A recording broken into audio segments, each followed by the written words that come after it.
Assalamu alaikum. Today I am talking about Elizabethan and Jacobean dramas question. Let's start.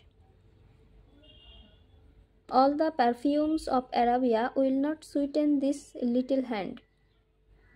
Who is the speaker? তো আরবের সমস্ত perfume এই ছোট্ট হাতকে সুবাসিত করতে পারবে না। এই যে উক্তিটা এটা কে করেছিল? Lady Macbeth. আমরা জানি লেডি ম্যাকবেথ যখন ওই যে কিং একজন রাজাকে হত্যা করেছিল, তারপর সে সারাদিন দুশ্চিন্তায় ভুগতো, সারাদিন তার মনে হতো সে কি ভুল করেছে, এমনকি সে রক্ত দেখতো, তার হাতে সবসময় রক্তের গন্ধ থাকতো, সেরকমটা মনে করতো। তারপর সে নিজে তখন বলছিল যে আরবের সমস্ত পারফিউম যদি নিয়ে আসা হয় তবুও তার এই ছোট্ট হাতের সেই ছোট্ট হাত দুইটাকে সুবাসিত করতে পারবে না। Next, who is the peerless dame of Greek? উত্তর হবে Helen. What gift does Voltore bring for Volpone? কোশ্চেনটা রিপিট হয়েছে, আগেও আমরা পড়ে আসছি যে a gift of huge gold plate where the name of Volpone is engraved, যেখানে হচ্ছে ভলপনির নাম খোদাই করা ছিল।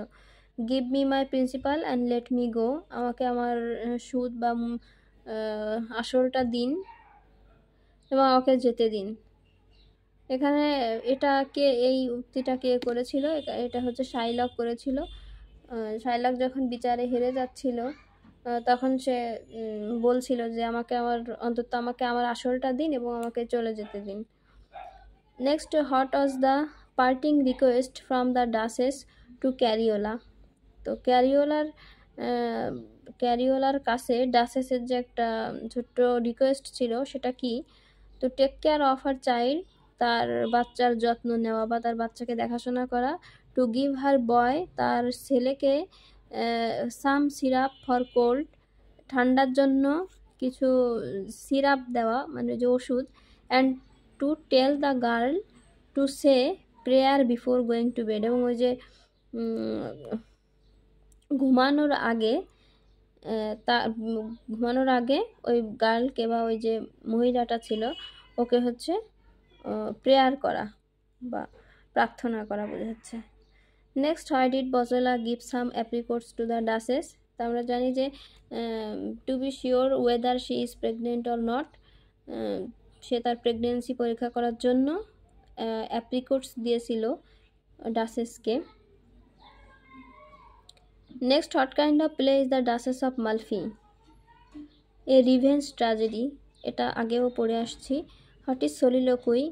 এ dramatic device where a speaker speaks himself on the stage, যেখানে একজন বক্তা সে নিজের সাথে নিজে কথা বলে, স্বগতোক্তি যাকে বলা হয়। What type of comedy is Volpone? Volpone কোন ধরনের কমেডি? এটা হচ্ছে a comedy of humours. Thank you.